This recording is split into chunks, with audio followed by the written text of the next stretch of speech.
Well, folks, welcome to one more edition of Politics and Random. Egberto, Willies, your host. Thank you so kind for being a part of the show. We are going to have a great show for you today. It seems like the special counsel filing shows Trump is increasingly, he was so increasingly desperate to overturn the election. It's all now in the open.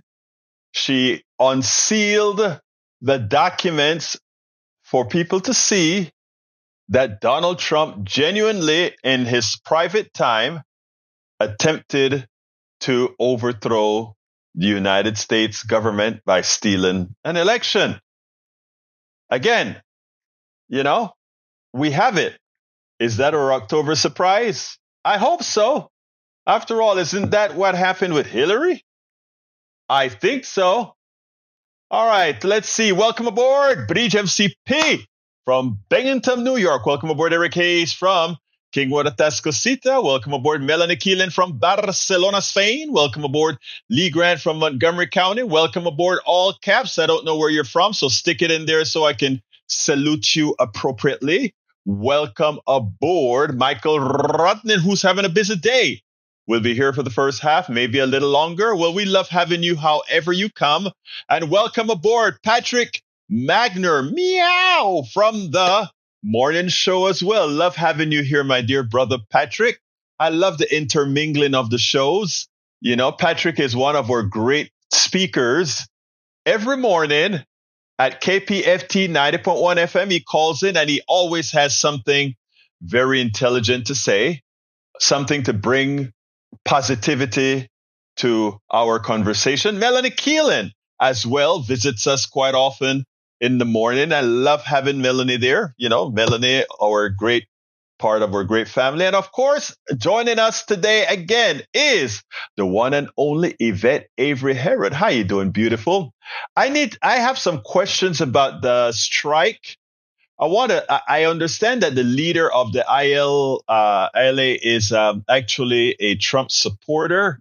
Do you have any information on that? Is the strike really for the workers, or is the strike a vendetta? Could you let me know? I want to hear it from the experienced union person. Let's see what else we got here. Carl Cox is in the house. Carl Cox is from Riverdale, Georgia. We also have in the house E2247, who keeps us on our toes, making sure we are informed. And of course, Yvette Avery Herod is from Atlanta, Georgia. Anyway, we're going to have a great, great show. Let's see what else we got here. Parabin. Bridge says, Vance is a smooth-talking liar, but both were polite. Guess Vance's ability to smoothly pivot from an unfavorable issue to one he can more easily lie about is true. But you know what? While those of us who love politics and follow politics were initially upset with Tim Walz for letting a whole lot of stuff that he could have really jumped on slide, it seemed to have really elevated his likability, favorability. So maybe I think that's what the campaign wanted out of him, because today, however, somewhere, I think he was in Pittsburgh or somewhere in Pennsylvania with the senator from Pennsylvania. He really went at it. So he could have done that last night, but he didn't. I think it was a likability issue. So I give him some slack. Actually, the polls didn't come out bad at all. The Politico poll has it 50-50. The CNN poll had it 51-49 for Vance. But if you read the tabs for the 51-49, the person who people would vote for more so would be the Harris-Walz ticket, because they don't believe Vance. So they say Vance did a better performance. That is like an actor. Who's a better actor? Sly Stallone or Denzel Washington? But let's say let me use somebody. Who's the best actor? Bill Cosby or Denzel Washington? Let's say Bill Cosby was a better actor, but he's a rapist, right? Who is a better person? Who will get your vote? It wouldn't be Bill. It wouldn't be Bill Cosby. It would be Denzel Washington, right? So let's kind of put that into perspective. All right. We've got, let's say Eric Hayes says union workers think the current situation of people on the street making great wage and insurance and saving already is good. And in fact, they turned down a 50% raise increase. 77, 77 is crazy. This is union work saying this, not some nobody. Well, let me tell you something. When you start to get upset over the overpayment that we give to CEOs, CFOs, shareholders, and all this stuff in a capitalist society, then tell me about it. Look, I don't care what they make. If they can get whatever money they can out of the companies, I am for that. Because the companies have been ripping us off and stealing our wealth for a long time. I want our wealth more fairly distributed. I'm not going to envy that union worker is going to make more than me. I'm going to uplift that union worker with the expectation that when my time comes around, he'll be there or she'll be there for me. You see, that is what they teach us. They teach us to be crabs in a bucket. Somebody is going out. The crab is leaving the bucket. And all the other crabs are trying to pull down those that are getting out, as opposed to saying, let me help push you out of there. And as we get you out of there, remember, there's still more of us here. It's the slave mentality versus the mentality of collectiveness, cooperation. So no, those longshoremen gonna make a lot more than a lot of people. But what those longshoremen we want in return from them is for them to help us blow up the corporatocracy's earning power, which takes away our wealth. I am happy those longshore people are going to have more wealth. It's about time. All right. Bridge MCP says, Egberto, Talking Points memo founder John Marshall commented, Trump kingpin Jason Miller gives a thumbs up to states that want to set up full menstrual surveillance departments. Marshall added, J.D. Vance is a major menstrual surveillance proponent, but the Trump camp has been fairly good at avoiding the issue. The explicit green light from Miller charges that Waltz would definitely bring this up at his debate with, let's see. This explicit green light from Miller changes that. Waltz should definitely bring this up at his debate with Johnny Donuts, and Harris' campaign should pounce generally. Video in? Is that a video? Let's see what we're talking about here. I don't see. Bear with me, sister. Let me see if I can. It's behind. That's behind a paywall. That is behind a paywall, so I can't get to it. I can't get to that one. It's behind a paywall. Okay, but anyhow, so we'll see. We'll see. Okay, let me show you something. You notice when JD Vance tried to lie, and he was going to be partially fact checked. What did he do? He said, "You're not supposed. The deal is you're not supposed to fact check me. In other words, you're supposed to let me lie."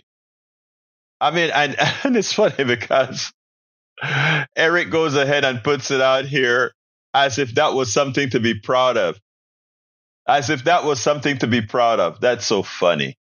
All right, E2247 says the Gaza only stats and do not include occupied territory. 298 persons more died since day 351. 41,689 Gazans are killed. 96,625 wounded. 865 persons more than on day 345. Thank you for those numbers, keeping us into perspective. I'm not going to read all of it. It's all there in the chat for all to see. Carl Cox says, Vance, like Trump, is a piece of CRAP, which I think most of us would agree with. Herrick says, holding America hostage even during a disaster. Wow. That's not what the governor of Georgia is saying. The governor of Georgia is saying that the president said, anything you need, come to me and it'll be provided. And guess what?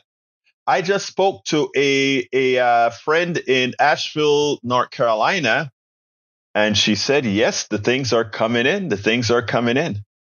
Yes, a lot of people up in the mountains, some people that's hard to reach. Some people we don't even know they're there in those mountains in North Carolina. But as they come down and say there are people up there, others are doing what's necessary. All right. E2247 says, oh, wait, Breach gave me something here. USA Today. Why an old photo of Trump longshoreman's president returned to prominence with strike? Images of the president and international longshoremen speak with the foreign. Let's see, images. Is that something you want me to read right now, Breach? Let me know, and then I'll put it up on the screen if that's what you want me to do. But thank you for the link. I want to kind of continue here till you give me further notice. All right, Paul Fleming says that Megyn Kelly is mad at the moderators. Then you know Tim Walz won the debate. Well, you know what happened? They found out later because, like I said, a lot of people are not political junkies like us that want every I dotted and every T crossed. In other words, we want you to go after every lie.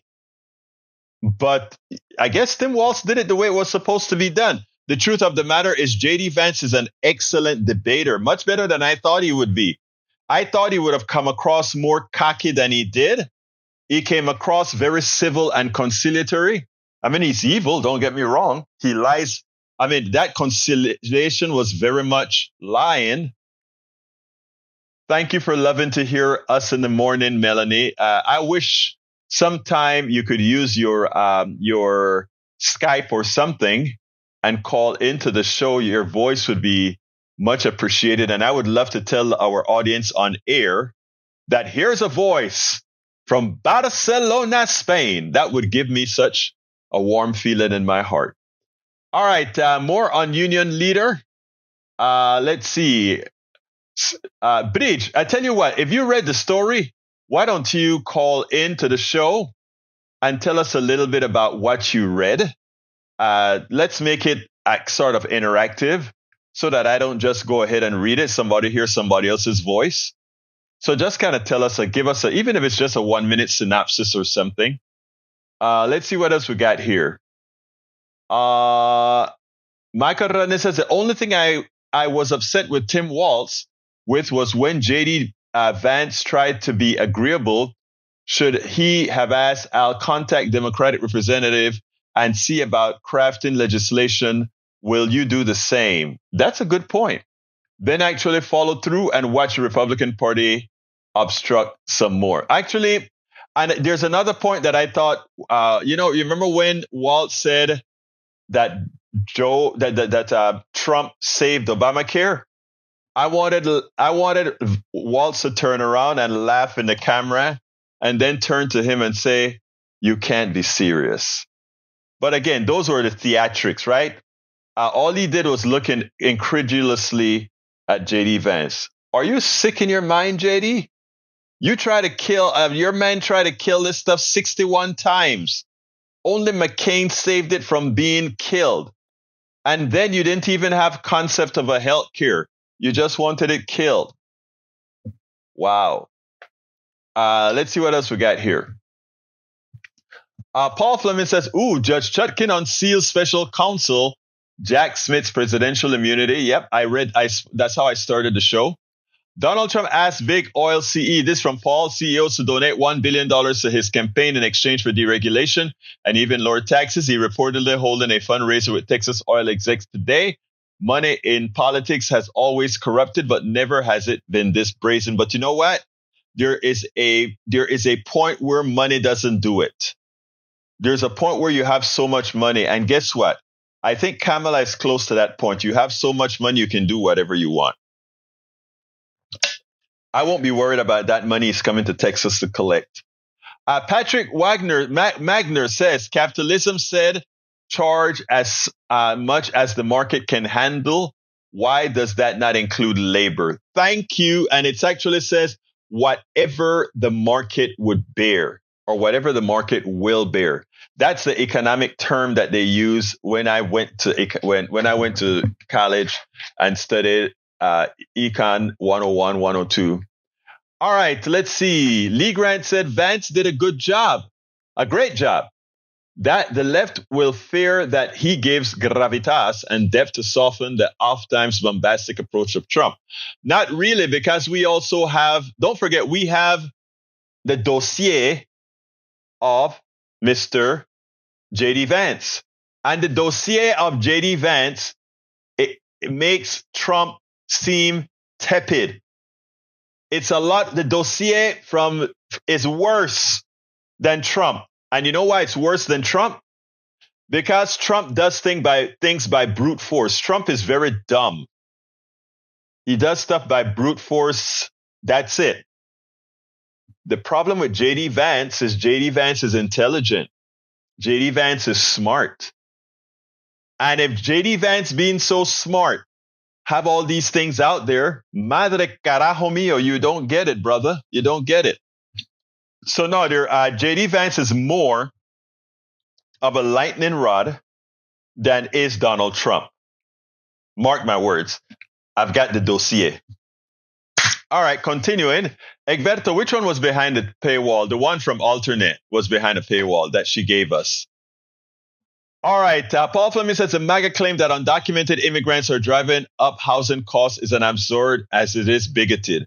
What's more, about 1 million undocumented laborers work in construction. You can't increase the supply of housing by cruelly deporting the people who are building it. It's amazing, isn't it? But it's even deeper. But let's talk of supply and demand stuff. If you get a lot of immigrants out here looking for homes, the price of rent, the price of homes are going to go up, right? That's a fact. But that is not the reason why for all these times we've had this sharp appreciation in the price of homes, the price of rent.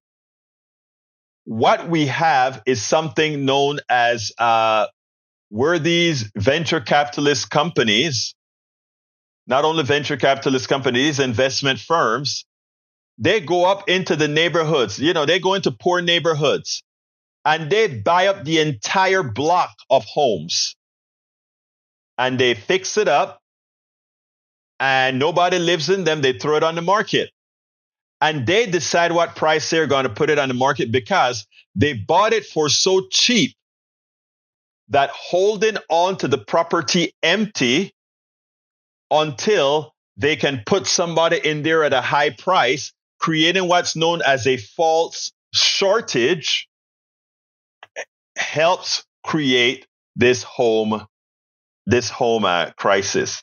Now, I don't know if you guys remembered when I played the Tom Hartman in his new book. Tom Hartman's new book. It's called The Hidden History of the American Dream, the demise, let me put it here, the demise of the middle class and how to rescue our future.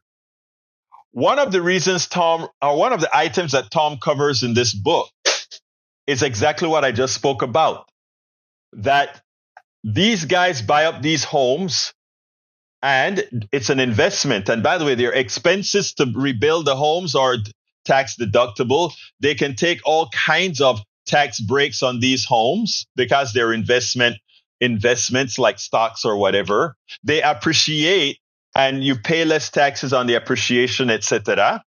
Whenever it's sold, of course. That's what's going on. They're just making homes a commodity. And do you know what people want with commodities? People want commodities to have ever increasing pricing. And that's where we're at. So what Kamala Harris is doing is saying we're going to flood the market with new homes, 3 million new homes, right? We're going to give subsidies to get builders to build the gazoo all over where homes need to be built them. That is going to force the price of homes down because all those guys who invested in those homes and have them off the market, if you create affordable homes, you're going to force them to drop their prices because they can hold on to those homes for a while, but they don't want to hold on to it forever. So that's the whole story behind all of this, my dear brother, Paul Fleming. All right, I saw another message here from that I wanted to read. Yvette Avery Herod says, I've seen the talk and photos saying he's a supporter of 45, but I have no connections to confirm at this time. Thank you, Yvette. I'm going to ask you to, if at some time, if you can check your connections, meaning the leadership in your union, to see if they have respect for that, the leadership of the ILS. What is it? Longshoremen? Yeah. Please find out for us and keep us posted. It would be great if you could give us a report that we'll go ahead and frame from you, All right. Paul Fleming said, I read that one already. Let's see where else we got. Carl Cox, MAGA crowd is wrong. Yeah, we know. British MCP says ILA President Harold Daggett asked ILA members to pray for former President Donald Trump and victims at Saturday's Pennsylvania rally. Recalls productive meeting last November with Trump. That's interesting. There's also videos out there where he says he wants to freeze the whole economy. And apparently not just the United States, by just stopping the movement and the flow. But again, I want to be, before I go ahead and change my stance, I want to be very, very sure, because it's not just about the union leadership. It's about the membership. We have a lot of bad leadership. Look at the union from Yvette Avery Herod. They didn't endorse Kamala. They just didn't endorse. But the rank and file wanted something else. So I'm going to be asking our one and only Yvette Avery Herod to get some information for us if she can, and then come back and let us know what we need to do. All right. Paul Fleming says California Attorney General Rob Bonta has filed a lawsuit against Catholic Hospital in Northern California for allegedly refusing to provide a woman with the emergency abortion care after she had a miscarriage. Yep, they should take away their license if they're not going to work for the people. Peggy Lopez says, I watched the debate and saw Walz was interviewing for the position of vice president and Vance was interviewing for the position of prince to take over from the position of king. I love that. In other words, Donald Trump is going to get into office, probably drop dead, and then Vance will be president. That's interesting. That's an interesting thought, my dear, beautiful Peggy Lopez. All right, Michael Rudden says, Eric, supply and demand. There are going to, however many people there are.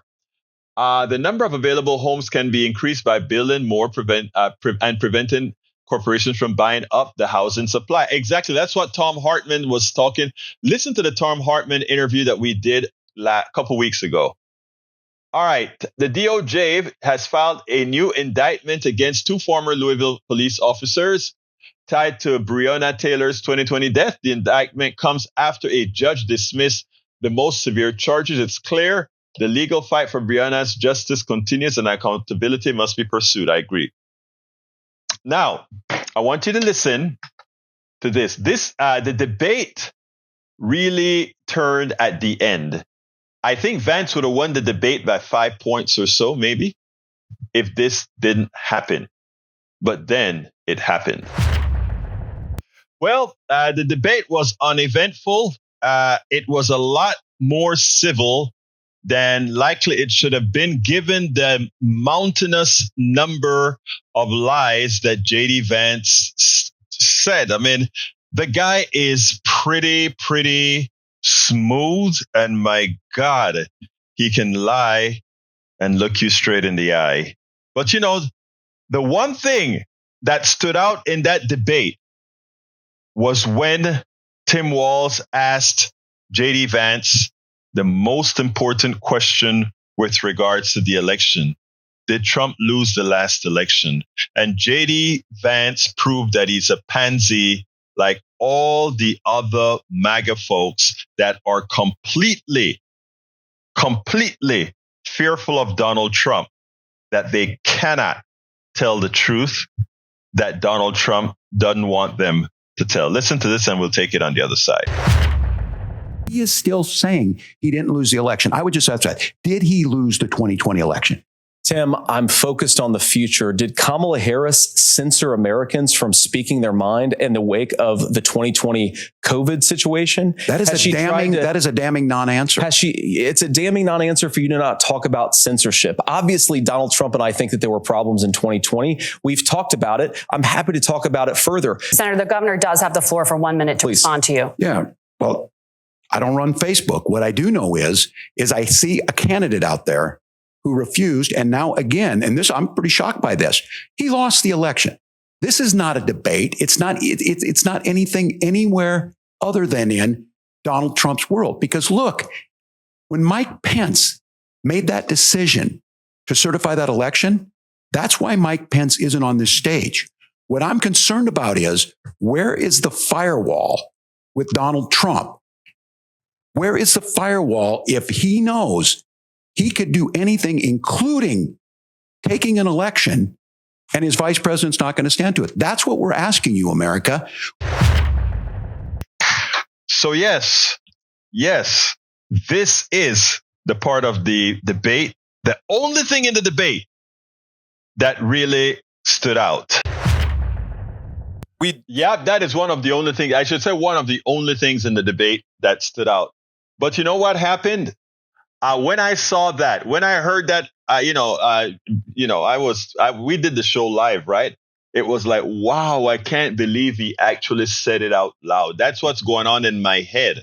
You were there last night, Michael, and you could see kind of my reactions like, I wonder what, whoa, that's interesting that he would actually slip and say that, right? He didn't have an answer for that. And my thought immediately was, that changes the debate. That changes the debate.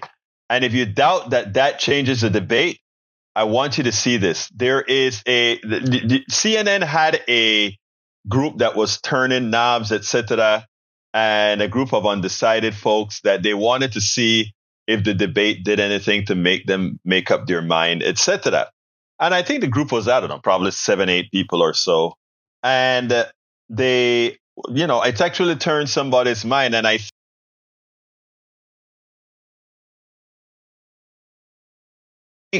think those people whose minds weren't changed were probably still leaning in the same direction, because this guy saw it. Check this out. We'll take it on the other side.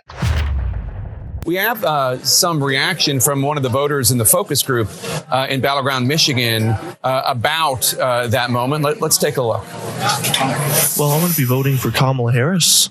One of the stark sort of aspects of that debate that really stuck with me was when they were talking about January 6th and how Mike Pence certified the election, and they were wondering if J.D. Vance would certify the election should Trump lose. And, J.D. Vance didn't really give us a definitive answer, and I'm disappointed in that fact. And I don't think that I can trust someone, with my vote if they're not going to respect it. And that came directly from that last question, right? I can't trust. Here we go. You cannot say Donald Trump lost. You cannot go against Donald Trump. And it tells you exactly who you are.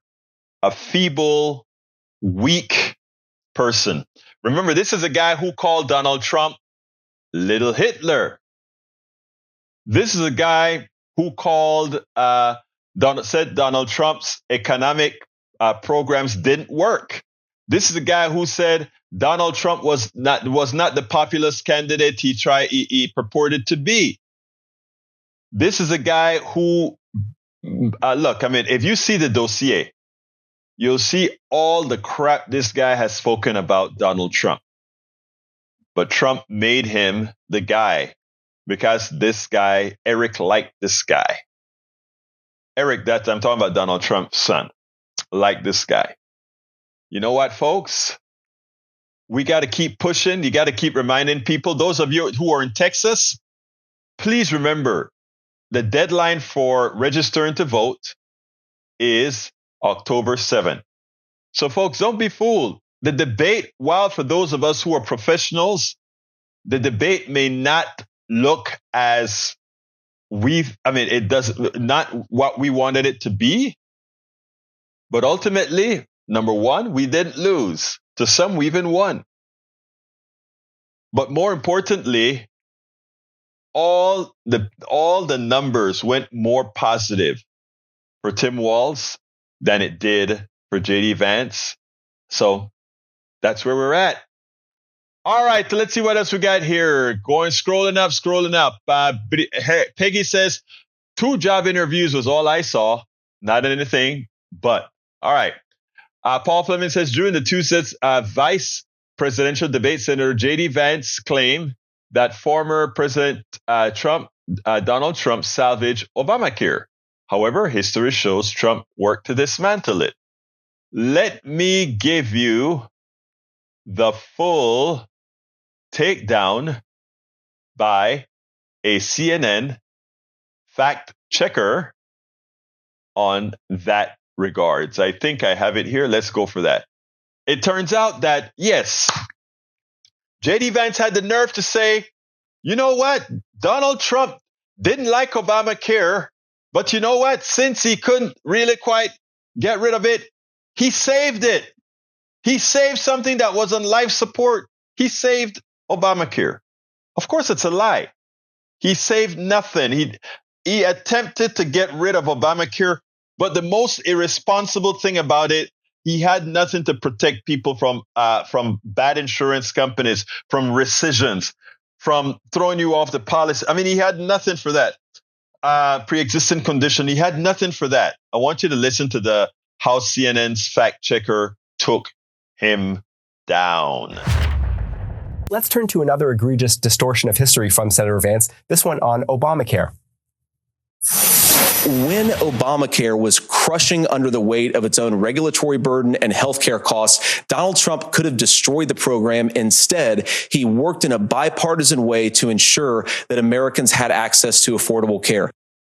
Casting Donald Trump as the savior of Obamacare, I think, is bananas. Donald Trump tried very hard to repeal Obamacare. The only reason it was not repealed in 2017 was because he barely couldn't find enough Republican votes in Congress.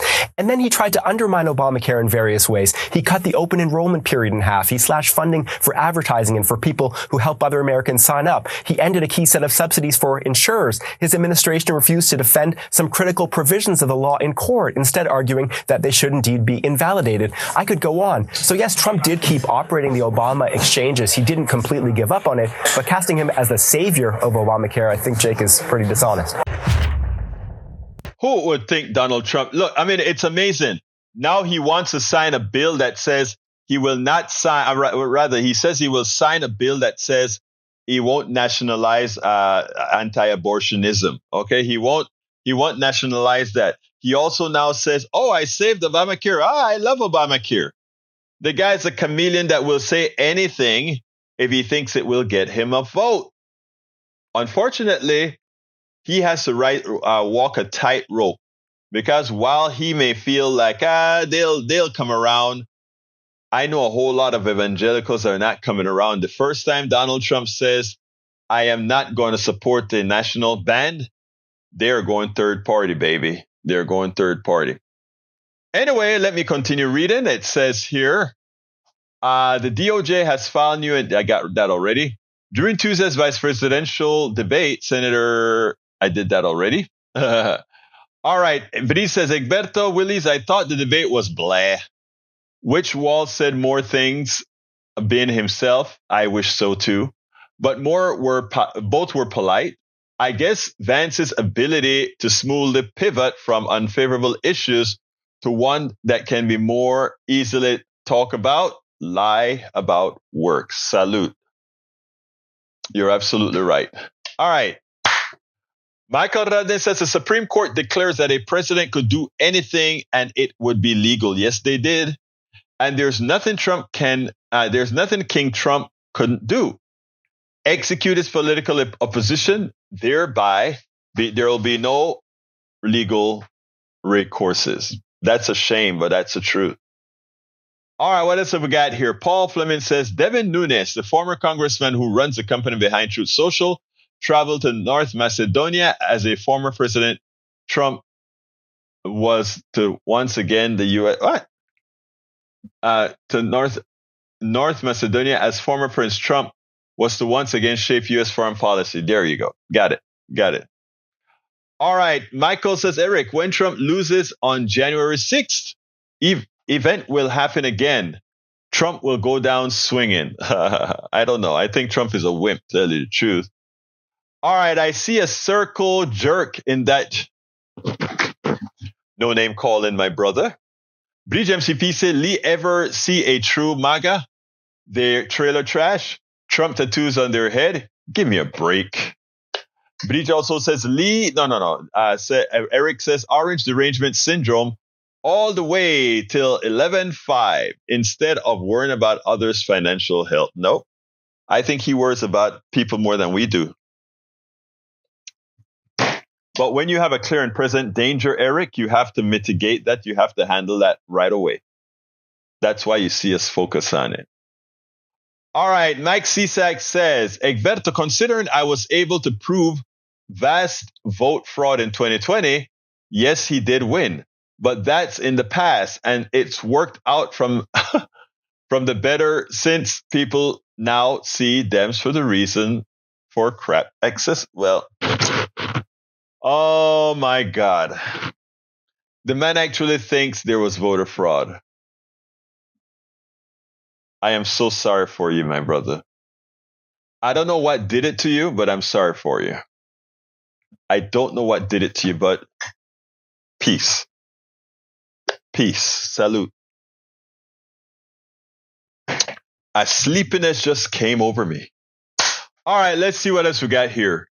In early hours of July 28, 2017, Senator John McCain solo walked to the front of the Senate. The chamber was tense. Two other Republican senators, Lisa Murkowski and Susan Collins, had already announced they would vote against the GOP's skinny repeal bill, a measure that would permanently repeal the Affordable Care Act, individual mandate, among other provisions. And McCain turned to Democratic side of the chamber and grinned, looks of resignation for the GOP leadership that had put past few hours trying to get him to do it. That's, hey, what can I say? What can I say? All right. I think I have one more video. Check this out. First of all, the military is a very male-centric organization. Very male-centric. And they don't just go ahead and say they want to elevate a woman for anything. Most of the time, they have to be told. Well, they took a picture and apparently went ahead and did the right thing. Now, you can get all kinds of stuff, etc. That, well, how should I say this? Now you can get to see a general do the things that you would not have seen him do before. This is a former general, of course, and that is say, I want the woman to be the commander-in-chief of the United States military. I want you to check this out, and then we'll take it on the other side. We should elect them for the character because we don't know what's going to come up. Those things come into a presidency in a way that tests the mettle and the character of the person in that office. You have a former president now running for the presidency again. You seem to have core character questions. Is he fit for office or not? Hey, Bob, let's be honest. Why would a retired military officer come on to endorse his opponent? You tell me. Because I think character is very important. And so I'm voting for character. I'm voting for Kamala Harris. So we face a critical choice: to vote for someone who stands with our military and stands up for democracy, or someone who will disrespect our heroes and undermine our democracy. My fellow Americans, there is only one choice. One choice. there is only one choice. So says the former defense secretary. So says the former leader of Iraq, I believe, leader of the CENTCOM in Iraq, I think it was, McChrystal. So I think it's interesting. Anyway, let's go ahead and get this in there for Bridge MCP. There is the leader of the ILA with Donald Trump shaking hands. What does that mean? Donald Trump is the guy who says, fire the union workers, fire those people who are trying to unionize. Why would he be doing this? I need some inside information. Inside information is necessary. Tammy Jansen, welcome to Politics Done Right. Where are you located, Tammy? She says, Vance stole so many lies about Trump MAGA that one would think he was a Democrat. It was despicable. I know, right? He thought he was a Democrat. Not for lying, but, you know, he wanted to make it seem like he was all that progressive, right? Mike Cisak says Democrats aren't holding democracy since their candidate wasn't voted on. Actually, that's not true. They were voted on. Lee Grant says organized labor has always been shady. Where's Jimmy Hoffa? Well, you know, let's say they're shady. I don't care. Do you think the corporation leaders are any less shadier? Welcome aboard, Tammy Jansen from Oregon. Will that be Portland? I love Portland. I mean, Portland is such a quaint, big city. You know, I love the coffee in Portland. I love the ambiance in Portland. You know, love it, love it, love it, love it. All right, let's go ahead and have a chat with our sister. Our sister, Bridge MCP, is here with us. Good afternoon, Bridge MCP. Talk to me. I wanted to tell you about that union guy, whatever his name is, Harold Daggett. Okay. And him and Trump go back, I think, 40, 50 years. They both grew up in Queens. They both know each other and all that stuff. And when he was shot, you know, he asked his members to all pray for Trump. But he did go to Mar-a-Lago, I think last year. Well, no, last year. That's the pictures from last year at Mar-a-Lago. He did go to Mar-a-Lago. They did have a great discussion about unions and all crap that Trump told him. And he said that that they had a good conversation and about collective bargaining, and Trump's all for it and blah, blah, blah. So that's why it's circulating, because it's sketchy. Nobody knows exactly what's going on. People are saying that he planned the strike before the election on purpose. There's a lot of, you know, chatter going on. And right. To get a definitive answer is hard. So that's why I've been trying to get you to see that thing that I posted, the other link. It wasn't behind the firewall until now. I read it all day. So that gave you more background on their lives. So now I can't get to it either. But so that's what I was trying to say, that there's something going on there that is a little sketchy. He could be for real, the guy, and he is a union leader and blah, blah, blah, and I'm all for the strike. But I don't know. It's sketchy. So I just wanted to put that out there. Yeah, no, I couldn't quite, you know, I mean, here's the thing.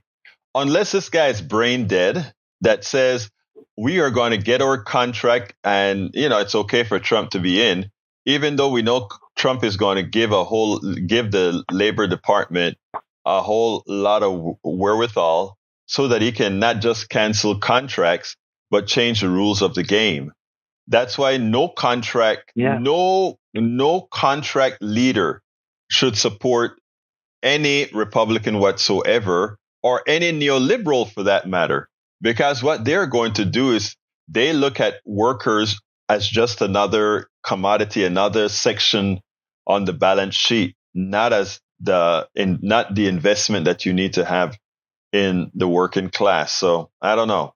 I want to hear some more. I want to do some more research. Yeah, it's still coming to light. We don't really know anything, but there's so many thoughts on it. No one really knows. I can't see this guy for any other reason than they know each other and they grew up in the same area. I mean, Trump grew up not far from me either. I mean, he wasn't far from me. In fact, my friend lived about five blocks from him. I used to go there all the time. So, like, we all know Trump in New York. That's these Texans I don't know. But anyway, so I just wanted to tell you that. I know. I just wanted to explain that to you, let you know what that Well, I appreciate the explanation because, again, like I said, I've been getting these pictures, and I even had a video where it says that he wanted to bring down the whole system to show them how important his union is. I mean, his workers are, and I have no doubt that his workers are important. So are the UPS workers. Yvette Avery Herod unionized as well. And, so I mean, all these people are essential to our economy. That's why on the morning shows I talk about all the time. I start the show to remind people that it's they who make this economy go around, not the guys like Bill Gates or Elon Musk, or these guys are just hoarders of capital. But we are the ones who actually turn capital, make capital grow, etc., etc., etc. So anyway, anything else, Breed? Unions are important. There you go. That's Absolutely. It. Just want to make that clear. Yeah, we'll always Bye. be supportive of union. Thank you, sis. Appreciate your call in. Okay. Anyway, folks, anybody else want to call? Give me a call, 281-823-7747. Again, that is 281-823-7747. Love to hear your calls. Una vez más lo voy a repetir, es 281-823-7747. Si eres latino o si no hablas inglés perfectamente o no lo hablas bien, me puedes llamar aquí a 281-823-7747. Repito el número, 281-823-7747. So, folks, give us a call. If you don't understand English, speak Spanish, we can do that as well, where I get your message out to our audience. So, una vez más, 281-823-7747, 281-823-7747. All right, folks, let's see what else we got in the chat. I'm getting sleepy. Okay, let's see. What we do now know is that the Trump tax cuts help to the top end of the scale and trickle down economics does not work. You are correct. Trickle down economics is a failure, a complete failure. All right, let's see what else we got. I think I have. Did I have another video? No, I don't think I have any more videos. But if anybody wants to call in right now, I'm going to wait a minute or two. I love Portland too, Tammy. You have a beautiful city. Wait, are you from Portland or Eugene? I also like Eugene, where I think the University of Oregon is. I stayed in there we go, Patrick on. Hey, Patrick, talk to me, my brother. Hey, you told me to call you. How are you today? I am doing fine. Talk to me, my brother. All right. What I'm getting mostly out of this election cycle, especially, I guess because all the name calling and everything, is really capitalism against what people are calling communism, which isn't accurate. I would say socialism would be kind of accurate. I thank you because it's pushed me to read a little bit. And I told you the other day that I wish I was better with economics. So I started reading a little bit. I read up on Adam Smith. Are you familiar? Yeah, Adam Smith. He's the father of capitalism. A lot of people say that. What do you know? What he has in common with Aristotle, Plato, and Socrates? No, I don't. They all believe that democracy could not survive a population that didn't limit wealth. Wow. Every single one of them. They all understood that there's too much coercion with unlimited money. And if the father of capitalism is afraid of people that are ultra wealthy, what does that say about the capitalism model that we've adopted? It doesn't work. I mean, like I said, I shouldn't say it doesn't work. It is working as intended is what I like to say. If you take a look, you heard me talk about the math of capitalism, right? And how we get growth. And if you have people growing at different rates, if you have a particular class, meaning, and I'm not talking about an ethnic class or something like that. I'm talking about a capital class.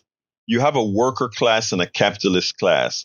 And if you have that capitalist class growing at a percentage greater than everybody else, there, even though the pie is expanding, the pie only it's the same expanding pie for everybody.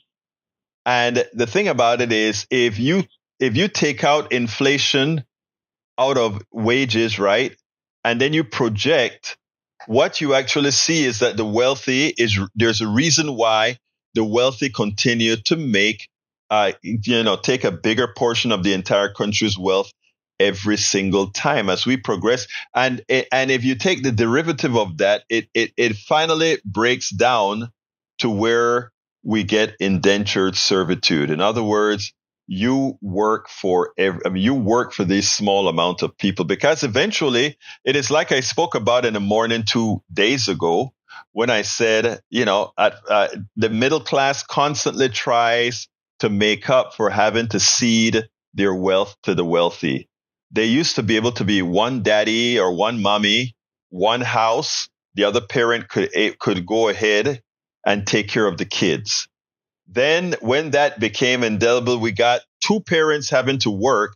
Not only did they have to work, but they had to create employment for somebody else. How did they do that? Their child needed childcare. So now you got two people working, and then you had to create other employment methodologies for your kid to go to that thing whenever you go to work. And as it got worse and they took more of your wealth, now families had to double up.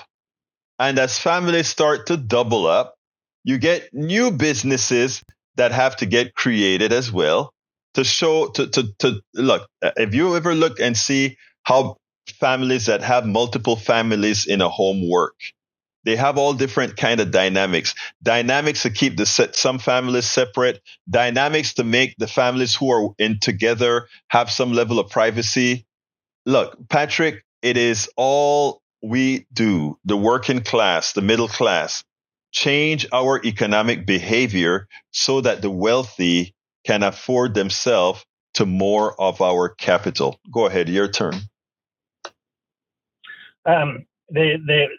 They've polled the working class in many different areas of the world, and one of the interesting questions that they ask is how much do you think is enough? Like, how much? What pile of money would it take for you to have to where you weren't worried about things anymore? You weren't stressed. You weren't having to work. In the United States, the answer was 5 million, which I think is kind of high. In Northern Europe, it was $1 million, and that's a big difference. And that was something that got me thinking. And what it got me thinking was, even though the GDP might be lower in Europe, they're living more efficiently. They have these social programs, so they don't have this idea that they need $4 million more than the $1 million pile that they imagine, because they've got a social safety net. They've got a government that works for them more than we do. To me, I believe in the back of people in North America's mind is they need $4 million more than a European does because of the system that we're subject to. And that is accurate. Japan has a very low GDP, but it does much better for its people. They're happier, and one of the things that they claim is because they build better products, so they're not filling landfills with junk that only lasts a year or so. They build a quality product that lasts longer, and so their disposable income is replacing the junk that you get here in the United States. No, you're absolutely. That is interesting, and that's right. And guess what? We're at the end of the show, my dear brother Patrick. I want to tell you that I appreciate your call, my brother. Thank you, and you have a wonderful rest of your day, sir. I love when we get these calls and call in, Patrick, maybe move to Japan. No, maybe you move as we make this country a better place. I get that. I get that too often. Maybe you should move. Maybe you should move. No, we are going to make this country a better country for humanity. That's what we're going to do. Anyway, folks, I want to ask all of you to become a paid subscriber of our newsletter. That helps us offset much of what we do here. How can you do that? First of all, if you want to support the show, there are several ways to support the show. If you go to politicsdoneright.com support, that is an all-encompassing way. It gives you all the different options to support our program. However, you can also go to our Patreon, politicsdoneright.com/Patreon, to support our show. Alternatively, what I've been asking everybody to do who has the wherewithal to do so is to please become paid subscribers of our newsletter. You get a lot of perks with that. How do you become a paid subscriber of our newsletter? Just go to politicsdoneright.com/newsletter. And you know what? If you want to see what that looks like, right? What does it look like to be a paid subscriber of our newsletter? You actually get to read I repeat, all of my books on the Substack platform free of charge. Yes, all platforms free of charge. And how does that work? Well, you simply go ahead and go to our Substack, and I'm going to put that on the screen. And there's our Substack, and those are all the stories that I've written over this week. And you get a newsletter as well with the story directly in your inbox. But the other thing you get is when you come here, you can click on my books and you get to see all of my books. As I see it, Class Warfare, The Only Resort to Right-Wing Doom, How to Make America Utopia, It's Worth It, How to Talk to Your Right-Wing Relative Friends and Neighbors, and Tribulations of an Afro-Latino-Caribbean Man, Racism Didn't Stop My Smile, Hope, Our Journey Forward. Those are the 4 main books that I have right now. I have a 5th book on weight loss, but I'm writing more books as we speak that's pertinent to the things that we do. Again, those who subscribe, those who become paid subscribers by going to politicsdoneright.com/newsletter, can read the book, can read all those books online. But you know what else is true? If you want a hard copy of the book, you simply need to go to politicsdoneright.com/books, politicsdoneright.com/books, and there are all the books that you can read. politicsdoneright.com/books. You can go ahead and pick up one of our hard copy of the books. But again, my big ask right now is anyone who can, please become a paid subscriber of our newsletter. And that is at politicsdoneright.com/newsletter. I got to get out of here. My name is Egberto Willies. This is Politics Done Right. And you guys know how I end this baby. I am what? Out. We spend a lot of time deconstructing the news, trying to parse it into a form that everybody can understand. We try to find those little nitpicks where it flies above the fray, etc. If you really like these videos that we do, I want to ask a big favor. Please go ahead. Number 1, subscribe to our channel. And number 2, please join if you can. Thank you so kindly for watching. Keep watching. Please remember to share. We must populate the entire internet with our progressive message, a message that we know is what most Americans say that they want. So help us, please join.